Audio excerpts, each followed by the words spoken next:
The cold Massachusetts wind swept through the empty streets of Cedar Grove, but nothing pierced the morning stillness like the desperate cry that shattered the air. Frank Miller's routine walk ground to a halt as he turned toward the sound, his heart thudding in his chest. At the edge of Oak Street, a crowd had gathered, all eyes fixed on the crumbling colonial house at the corner. There, dangling from the second-story roof, was a German shepherd, its front paws clawing at the gutter, heavy chain pulling it closer to the brink of disaster with every struggling second. Without hesitation, Frank pushed through the crowd. The fire department was 15 minutes away, but the dog didn't have 15 minutes. And Frank Miller wasn't about to let another soul slip away. Not this time. The autumn wind whistled through the empty streets of Cedar Grove, Massachusetts, carrying with it the bitter chill of approaching winter. Frank Miller pulled his worn fleece jacket tighter around his shoulders as he shuffled down Mitchell Street, the same route he'd walked every morning for the past 3 years since Sarah's passing. The familiar weight of loneliness pressed against his chest, heavier than the morning fog that clung to the suburban landscape. At 68, Frank had settled into a routine that helped him navigate the hollow spaces Sarah had left behind. Every morning, coffee at 6 a.m., newspaper at 6:30, and a walk around the neighborhood at 7, rain or shine. The neighbors had long since stopped trying to draw him out of his shell, their well-meaning invitations to coffee or Sunday dinners dwindling to occasional waves and sympathetic smiles. That Wednesday morning started like any other, until it didn't. The scream, raw and desperate, cut through the quiet morning air like a knife. Frank stopped mid-stride, his heart jumping into his throat. It took him a moment to realize the sound wasn't human. It was a dog's cry, filled with such pain and terror that it made his skin crawl. Help! Somebody help! A woman's voice this time, coming from the direction of Oak Street. Frank's feet were moving before his mind caught up, his daily routine forgotten. As he rounded the corner onto Oak Street, the scene before him made his blood run cold. A small crowd had gathered at the base of the Thompson house, a dilapidated 2-story colonial that had been a source of neighborhood complaints for years. Their faces were turned upward, horror etched across their features. Following their gaze, Frank's heart nearly stopped. There, dangling from the edge of the roof, was a large German shepherd. The dog's front paws scrabbled desperately against the gutter, a heavy chain still attached to its neck. The metal links rattled against the house siding, a cruel testament to the animal's bondage. "Oh my God," Frank breathed, pushing through the small crowd. "Has anyone called 911? "They're on their way," Mrs. Reynolds, his next-door neighbor, replied shakily. "But they said it could be 15 minutes. The fire department is handling a big accident on the highway." 15 minutes. Frank looked up at the dog again, watching its strength visibly failing. The chain swung like a pendulum, its weight pulling the animal down inch by inch.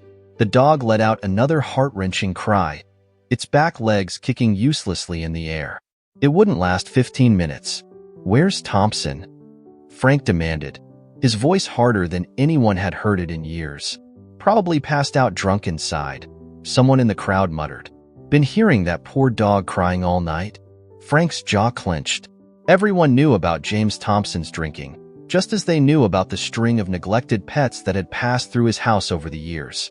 But no one had ever managed to prove anything concrete enough for the authorities to act. The dog's paws slipped another inch. "There's a ladder in Thompson's side yard," Mrs. Reynolds said quickly, "but it's padlocked to the fence. We already checked." Frank's eyes darted to the second-floor window nearest to the dog. It was open. Probably how the poor creature had gotten onto the roof in the first place, trying to escape whatever hell awaited it inside. The window was part of the original house, with old-fashioned decorative molding creating a sort of lattice pattern beneath it. Without another word, Frank shrugged off his jacket. For the first time in 3 years, the crushing weight of grief and loneliness lifted, replaced by a clarity of purpose that felt almost foreign. "Frank, what are you doing?" Mrs. Reynolds grabbed his arm. "You can't possibly." "Call the police," he cut her off, already moving toward the house. "Tell them to bring animal control. And someone find me a blanket." Before anyone could stop him, Frank grabbed onto the decorative molding and began to climb. His muscles protested. He hadn't done anything more strenuous than gardening in years, but adrenaline drove him upward. The old wood creaked beneath his weight, but held. "Hold on, boy," he muttered, more to himself than the dog. "Just hold on." The dog's eyes locked onto him as he climbed, wide with terror, but also something else, hope. Maybe. Another whimper escaped its throat, softer this time, as if its strength was finally giving out. Frank's fingers found the windowsill, and he pulled himself up with a grunt of effort. The window frame groaned but supported his weight as he carefully maneuvered onto the small decorative ledge that ran beneath it. Now he was only about 6 feet from where the dog dangled. "Easy now," he said softly, inching along the ledge. His heart hammered against his ribs, but he kept his voice steady. "I'm coming to help you." The dog's chest heaved with rapid, panicked breaths. The chain swung wildly as it struggled to maintain its grip on the gutter. Frank was close enough now to see the raw flesh around the dog's neck, where the chain had rubbed it raw. Anger flared in his chest, hot and fierce. The animal's coat was matted and dull, its ribs clearly visible beneath the dirty fur. How long had it suffered like this? "Almost there," Frank murmured. He was now directly beside the window the dog must have jumped from. If he could just reach far enough. The dog's paws slipped again, and this time Frank heard the horrible sound of claws scraping against metal as its grip finally gave way. "No!" Frank lunged forward, his body moving purely on instinct. His fingers closed around the chain just as the dog lost its hold completely. The sudden weight nearly yanked him off the ledge, but somehow he maintained his grip on both the window frame and the chain. A collective gasp rose from the crowd below, followed by scattered applause. But Frank barely heard them. His entire world had narrowed to the weight of the chain in his hand and the terrified animal dangling from it. "I've got you," he grunted, his muscles screaming in protest. "I've got you, boy." Slowly, carefully, Frank began to pull. The chain was slick with morning dew, and his palms burned as the links slid through them. But inch by inch, he drew the dog upward. As soon as its paws were within reach of the ledge, the animal found its footing and scrambled up beside him. For a moment, they both stood there on the narrow ledge, Frank's hand still gripping the chain, both of them trembling from exertion and fear. The dog pressed itself against the wall, its chest heaving, but it didn't try to run or bite. Instead, it turned its head and met Frank's gaze with eyes that seemed to hold entire worlds of pain and gratitude. "Okay," Frank said softly, reaching for the window. "Let's get you inside, Anne." The sound of shattering glass from below made them both jump. Angry shouts followed, and Frank recognized Thompson's slurred voice among them. "What the hell are you people doing on my property?" "That's my dog." The dog beside Frank began to shake violently, its ears flattening against its skull. Without thinking, Frank placed himself between the animal and the window. "It's all right," he said firmly, though his own heart was racing. "He's not going to hurt you anymore." The sound of sirens split the air, police and animal control, finally arriving.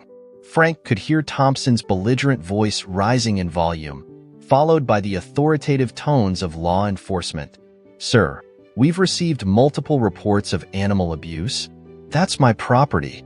You can't." "Mr. Thompson, please step back." Frank turned his attention back to the dog, who was still trembling but seemed to be listening to his voice. "Let's get you somewhere safe, okay? Nice and easy now." He helped guide the dog through the window, which opened into what appeared to be a spare bedroom. The space was dusty and cluttered, with the sour smell of neglect hanging in the air. The dog's water bowl, when Frank spotted it, was bone dry. As soon as they were both inside, Frank knelt beside the animal and began examining the chain. The collar it was attached to was far too tight, the metal links having rubbed away fur and skin underneath. The dog stood perfectly still as Frank investigated, as if it somehow knew he was trying to help. "Frank?" Mrs. Reynolds's voice called from outside. "The police are here. They're coming up." "In here," Frank called back, keeping his voice calm for the dog's sake. "We're okay." Heavy footsteps approached, and 2 police officers appeared in the doorway, followed by an animal control officer carrying a catch pole. The dog pressed closer to Frank's side. "Sir," one of the officers said, "are you all right?" Frank nodded, keeping one hand on the dog's neck, above the cruel chain. "We're both okay, but this animal needs medical attention." The animal control officer stepped forward slowly, catch pole ready. "I can take it from here, sir. That dog might be dangerous." "He's not dangerous," Frank interrupted, surprising himself with the certainty in his voice. "He's terrified and hurt, but he hasn't shown any aggression. Look at him." The dog, as if understanding it was being discussed, sat down beside Frank, still trembling but making no aggressive moves. The animal control officer hesitated, then lowered the catch pole. "All right," she said softly, pulling out a pair of bolt cutters instead. "Let's get that chain off him." It took several minutes to cut through the heavy links, during which the dog never moved from Frank's side. When the chain finally fell away, the animal control officer sucked in a sharp breath at the sight of the wounds beneath. "This is definitely going to need documentation," she said grimly, pulling out her phone to take pictures. "And that's not all. Look at these old scars. This poor boy's been through hell." From downstairs came the sound of Thompson being led away in handcuffs, his angry protests fading into the distance. The dog's trembling finally began to ease. "He'll need to come to the shelter," the animal control officer said, her voice gentler now. "We'll have a vet examine him, and then he'll be held as evidence until Mr. Thompson's case is resolved." Frank nodded, but something in his chest tightened at the thought of the dog being locked away in a shelter cage after everything it had been through. How long will that take? Hard to say. Could be weeks, could be months. But with this much evidence and multiple witnesses, she gestured to the window where the crowd still lingered below. "I'd say Mr. Thompson's days of animal ownership are over." Frank looked down at the dog, who gazed back at him with those same soulful eyes that had captured his attention on the roof. Something stirred in his heart, something he hadn't felt since Sarah died. Would it be possible for me to foster him, once he's cleared medically?" The animal control officer's expression softened. "You'd need to fill out an application, and there would be home checks, but given what we all witnessed today, I think we could expedite the process." For the first time in 3 years, Frank felt the ghost of a smile tugging at his lips. "Thank you." The next few hours passed in a blur of paperwork and statements.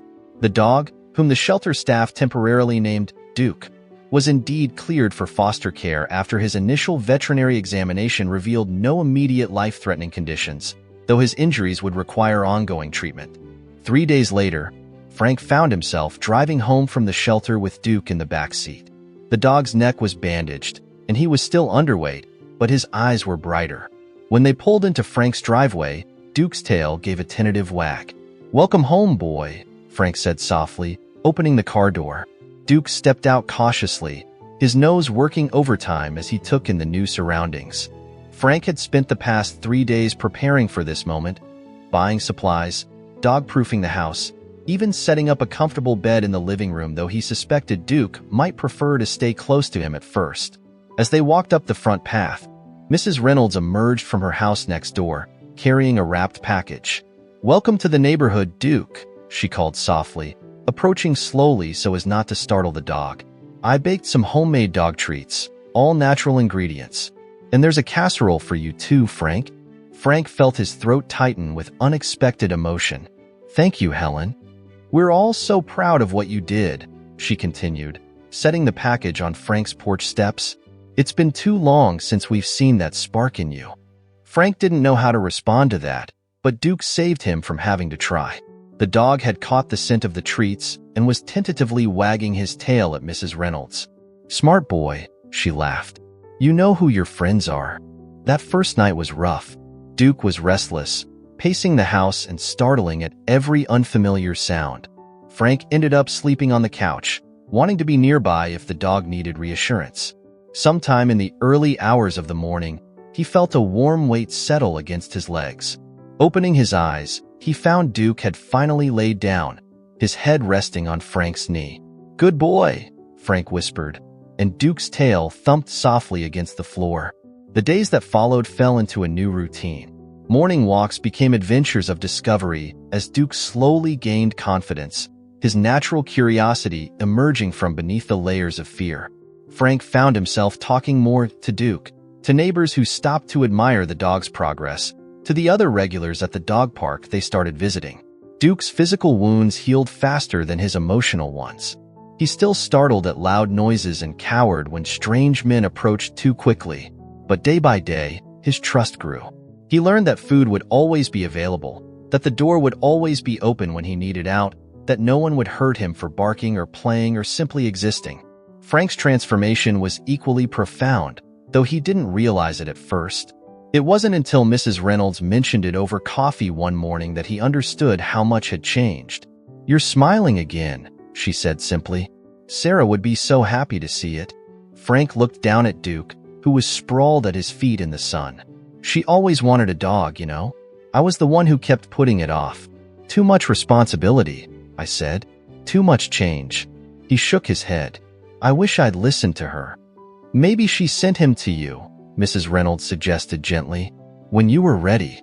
The criminal case against Thompson moved faster than expected, thanks to the overwhelming evidence and witness testimonies.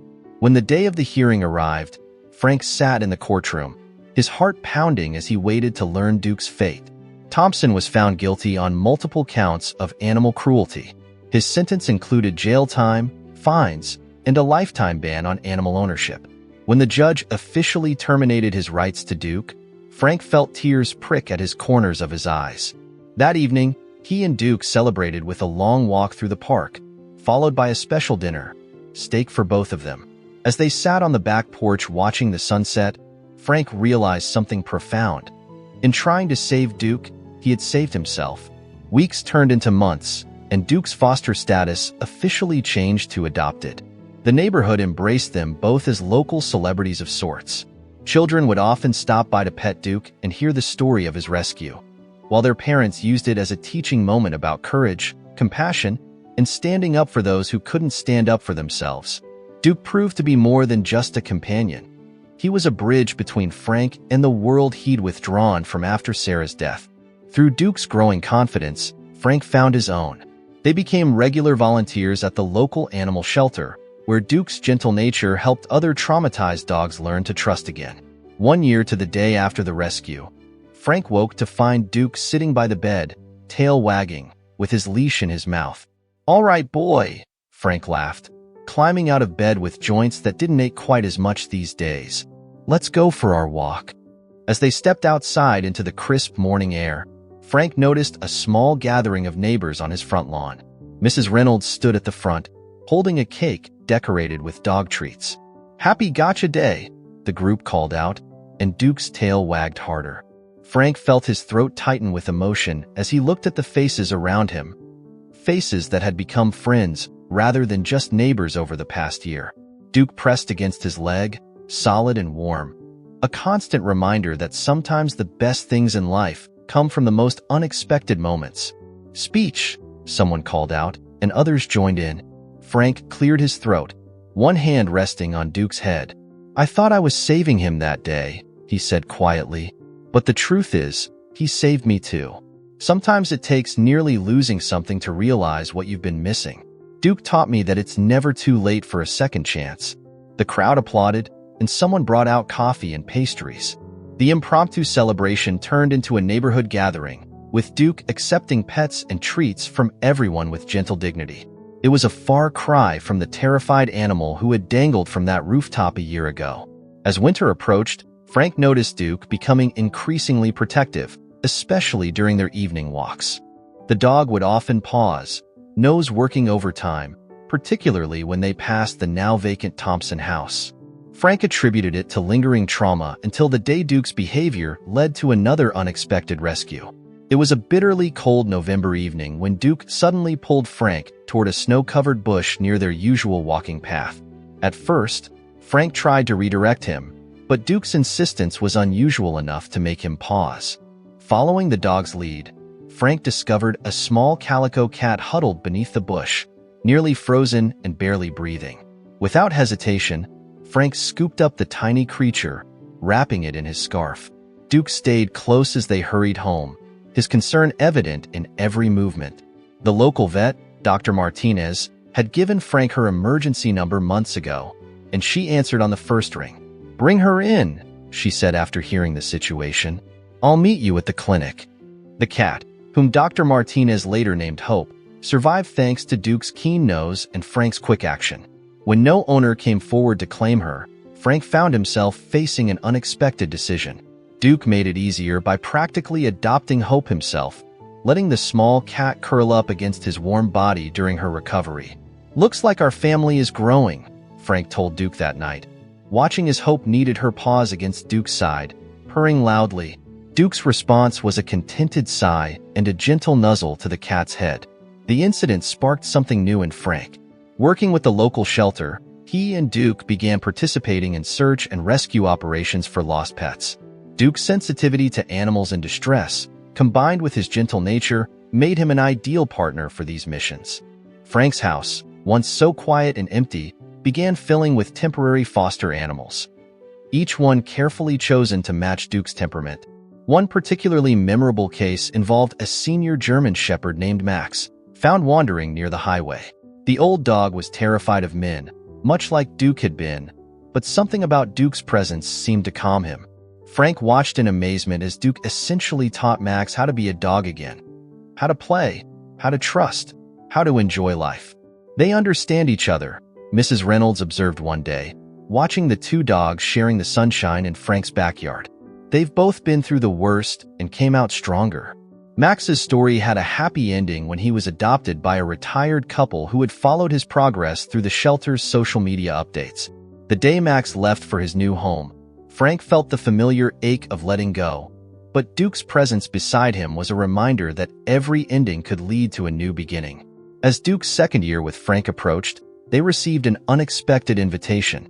The local Humane Society wanted to honor them at their annual fundraising gala. Duke was to receive their Hero Dog of the Year award for his work with other rescued animals, and Frank was being recognized for his continued dedication to animal welfare. The night of the gala, Frank stood at the podium with Duke beside him, looking out at a sea of faces, fellow volunteers, adopt families, shelter staff, and supporters. Duke, wearing a specially made bow tie, sat proudly at attention. "When I climbed up that roof 2 years ago," Frank began, "I was just trying to save one life. I didn't realize that life would end up saving hundreds more, including my own. Duke has shown me that the worst moments in life don't define us. It's how we choose to move forward that matters." He looked down at Duke, who gazed back with complete trust and love. "This award really belongs to every animal who's ever found the courage to trust again after betrayal, to love again after loss, to hope again after despair. Duke and I are just privileged to be part of their journeys." The ceremony concluded with a surprise announcement. The shelter was naming their new rehabilitation center for traumatized dogs the Duke and Frank Miller Second Chance Center. The facility would specialize in helping dogs with severe abuse histories, using the gentle, patient approach that had worked so well with Duke. That night, as Frank and Duke sat on their favorite spot on the back porch, Frank reflected on how much his life had changed. The house that had once felt like a museum to his grief was now filled with life, love, and purpose. The neighborhood that had once seemed full of strangers now felt like family. Duke rested his head on Frank's knee, his eyes soft with contentment. The chain marks around his neck had long since healed, leaving only faint scars hidden beneath his healthy coat. But the lessons of his journey, resilience, forgiveness, the transformative power of love, had touched countless lives. "You know what, boy?" Frank said softly, scratching behind Duke's ears. "Sarah would have loved you. She always said that love was the best medicine for a broken heart. I think she would be proud of us both." Duke's tail thumped against the porch boards in agreement, and somewhere in the house, Hope's bell jingled as she chased a toy. The sounds of life, of joy, of second chances realized. Frank smiled, feeling the warm weight of Duke against his leg and the even warmer weight of purpose in his heart. Sometimes the best endings come disguised as desperate beginnings.